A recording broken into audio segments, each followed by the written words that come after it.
Okay, time for an oil change. Thank you guys, Armchair Engineer. Thanks for joining me. It's time to do some basic, and I mean basic maintenance on the 2008 Yamaha R6 Toronto Squid Bike project. The gentleman that I bought this bike from, he didn't know a lot about the bike. When I asked him mechanical issue or mechanical questions, he didn't really know what to do or like to say.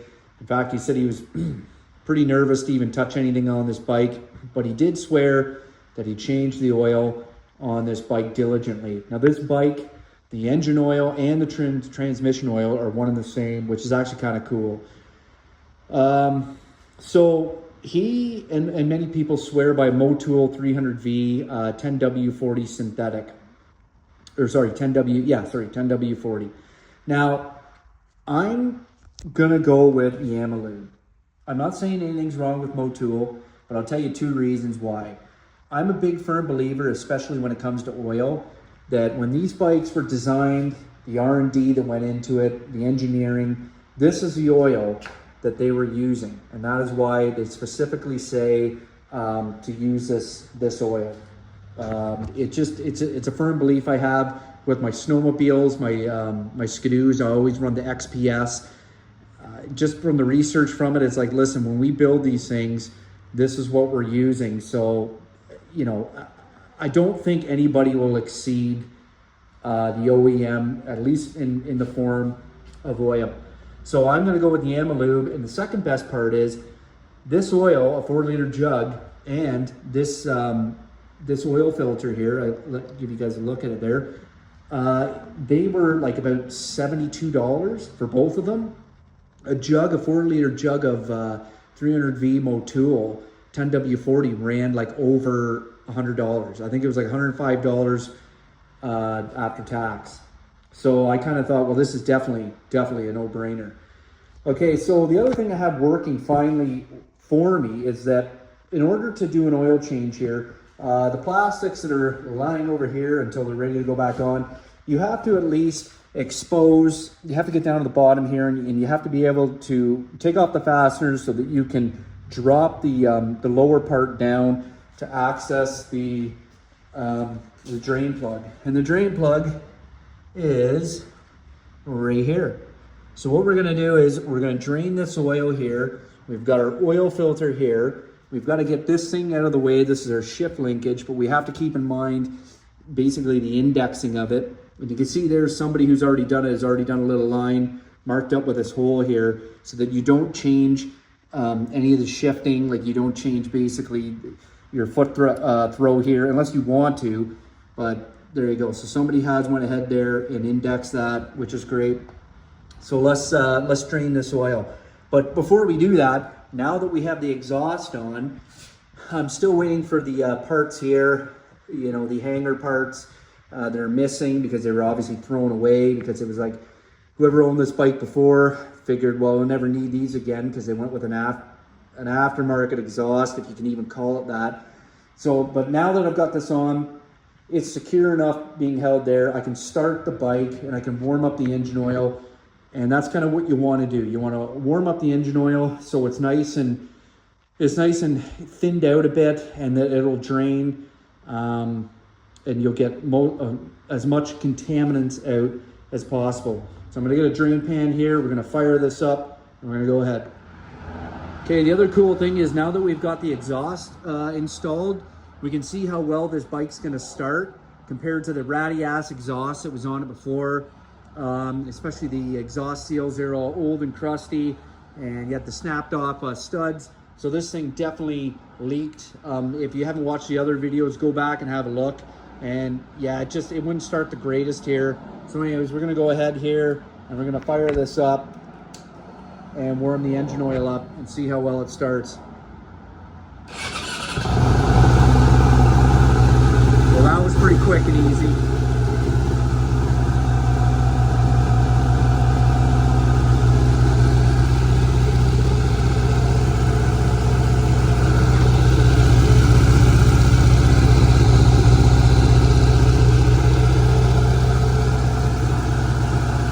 Okay, give her time to warm up. All right, right, pan's in place. We got a ratchet here with a 17 millimeter. I already went ahead and cracked it loose just because I'm working one-handed. We got her nice and warmed up. That exhaust is piping hot. And we're gonna check the condition of the oil as it comes out. See how dark it is or what's going on. See if there's any metal flakes. I'm hoping none in it. But these are all things you should be watching for.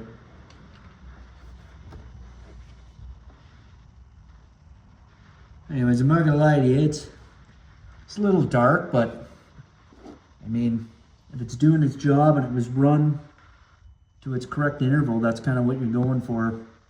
I know some people on YouTube, they've cracked the engine oil open and it's like, looks like it just came out of the bottle. And it's like, well, I only put like 100 kilometers or 200 or 300, like not very much. So it's like, well, that's why it looks new. But anyways, I'm gonna go around to the other side and I'm gonna crack the engine oil fill, just so it helps drain it. And yeah, and then we'll take care of the filter next. Just draining off the last little bit, just in case you guys were wondering. This is the fill, so I went ahead and I cracked that open there just to alleviate pressure so that it drains. Next thing we're gonna do, like I said, is we gotta remove this linkage here, and somebody took the liberty and made an indexing mark on both of them. So what I'm gonna do here is, that looks like a 10 millimeter. I'm just gonna crack that off, and I'm just gonna pull this linkage off, set it to the side, and that'll give us access here to our oil filter. Okay, so this is kind of cool, the oil filter that they have installed here. I wasn't expecting this. It's got this basically built-in nut to it. I'm gonna show you guys what manufacturer this oil filter is when I pull it out. But you can see the stock one here that I have, and this is the stock one. It does not have that. In fact, when I bought this filter, I thought to myself, I've got one oil filter cap wrench or whatever you want to call it, and I thought, I wonder if it fits. And I used it on my lawn tractor, the oil filter for it. I'm not even sure what size it is. It's a Fram.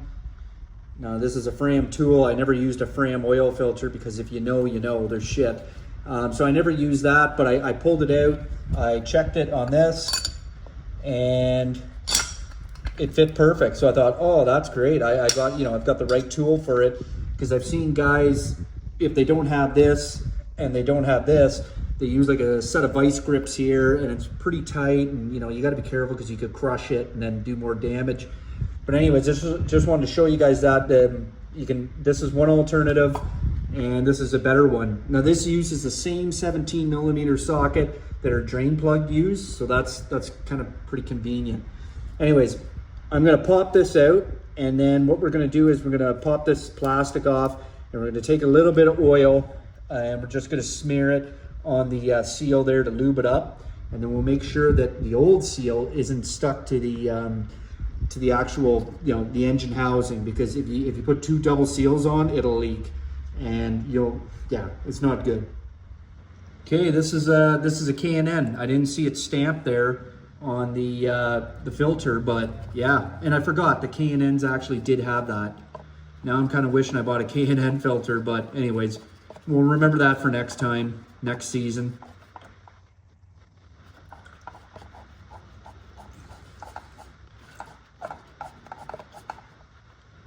Come on, baby.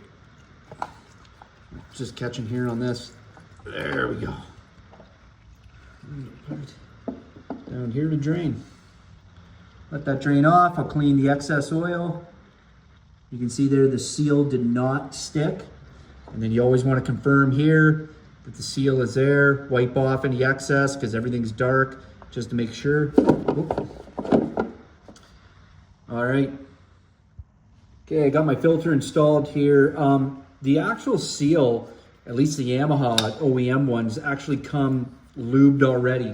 Hence why they put this little plastic on there. That, and probably they don't want anything by accident falling in the hole of the oil filter. But yeah, I was kind of surprised when I pulled that off. I don't think I've ever seen that before. I still dipped my finger in there and I still just gave it a little wipe and whatever like that. A lot of guys will tell you, you know, when you put these on, put them hand tight. It's really tough to get these hand tight, like for access in here. And obviously, even if you change your gloves, it's still a little slippery and things like that. So I did use. My tool actually did come in handy, and I just put it over here, and I just did it like snug, just snug, till basically I ran out of, you know, holding the ratchet like this, not on the far end, and just got it nice and snug with the ratchet. If I tried to do it hand tight here, I mean, I did do it hand tight until I couldn't, and then I had to use this tool here, and there's no way I could get that hand tight, not with this access. So if you do have this tool, good on you. You might want to think about it. They're pretty cheap, and you get them anywhere. I'm gonna put the drain plug back in. Don't forget that before. You can see how much oil's in here, still even dripping a little bit now. I didn't pre-fill the oil filter. I mean, it's horizontal. You pre-filter it, it's gonna make a fuck of a mess. So I didn't bother doing that. I know some people frown upon that. It is what it is. You just basically start the bike, let it cycle, and all is good. So anyways, put this in, and then we'll go ahead and I'll do this snug as well. I'm sure there is a torque spec, might be 9-10 foot-pounds or something like that. I'm gonna do it hand snug, and then we'll go around there and we'll fill her up. Okay, according to the service manual, if you are completely changing the oil and the oil filter, you need to put 2.6 liters of 10W40 synthetic in a R6. If you're not changing the oil filter, then it's 2.4. So I have here, I have this, it used to be in the kitchen. I use it now for all my oils, and that's where it stays out here. And everybody in the house knows that. So I'm gonna measure out 1,000, I got 1,000 milliliters here, which is 1 liter. So I'm gonna fill this up to that line twice. I've got my little funnel here, and I'm gonna fill that up, and then we're gonna add another 600 milliliters here. We're gonna add it slow, and then we'll come down here to the dipstick, and we'll just periodically check it. Once I get to about 2 liters, I'll pull it out and I'll check it to see how it is, and we'll go from there. I got my oil filter on, and it's snugged, and I've got my drain plug on, and it's snugged, so we are definitely ready to go. So I stopped at 900 milliliters. I don't want to go too much higher. I actually should have went to 500 and done 500, well, basically times 5 plus another 100 milliliters. But it's getting close to the top here, and I just don't want it to be difficult when I'm pouring and spill over. So I think I'll stop there, and the next time I'll do 500 milliliters 3 more times plus another 100, or sorry, 200, because I have to make up for this one here. So I've got about 2,100 milliliters in it right now, 500 milliliters to go to get to the 2.6 mark here. But I just thought I would check my dipstick here with 2,100, and you can just see it's just starting to register on the dipstick, just to see where it was at, because I would rather, I mean, if you put too much in, it's a pain in the ass trying to drain it. So I'd rather just creep up to it, but we're gonna finish off putting the final 500 in it. All right, there it is. 2.6 liters. You can see it's about halfway on the stick, where it's exactly where you want it. So that's it. Put our dipstick back in. We'll fire this thing up and let it cycle. There'll probably be a little bit of smoke coming off the exhaust because a bit of that oil dripped on it. Not a big to do, but yeah, we'll check it out, make sure there's no drips and everything's all right.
That's great. Thought I'd give it once it the RPM settled down there, when it got out of the warm-up cycle there, I give her a little bit of a rev there to hear the new the new old stock muffler. It sounds pretty good. It's not quite as ear piercing, if you will. I shouldn't say that, because the other exhaust sounded wicked. It sounded like a Formula One car, or an old Formula One car, not current ones. But this isn't bad. And I mean, you get on this thing and it's gonna rip. It's gonna sing. So anyways, guys, I just thought I would let you know, this is how you do an oil change. This is how much, things you should watch out for. Like I said, I paid, what was it, $72, $73 for the factory oil from Yamaha oil and the factory filter. If you were to take this to a dealer, I know the Yamaha dealer that I bought everything from, they had a big sign up on the wall saying shop rate is $130 an hour plus tax. So I wouldn't be surprised if they charge you the cost of the oil and the filter. They might even give you an upcharge on it. And then plus maybe an hour shop rate. So, or maybe half hour, but I would say they probably don't do half hours. They probably just do full hours. So there you go. Do the math. For something that doesn't take that long. Anyways, guys, Armchair Engineer 85. If you like this project, keep watching, because unfortunately there's a lot more to do on this bike. I'm trying to stay diligent every day, ordering parts and what I need and doing research. But stay tuned. Bye.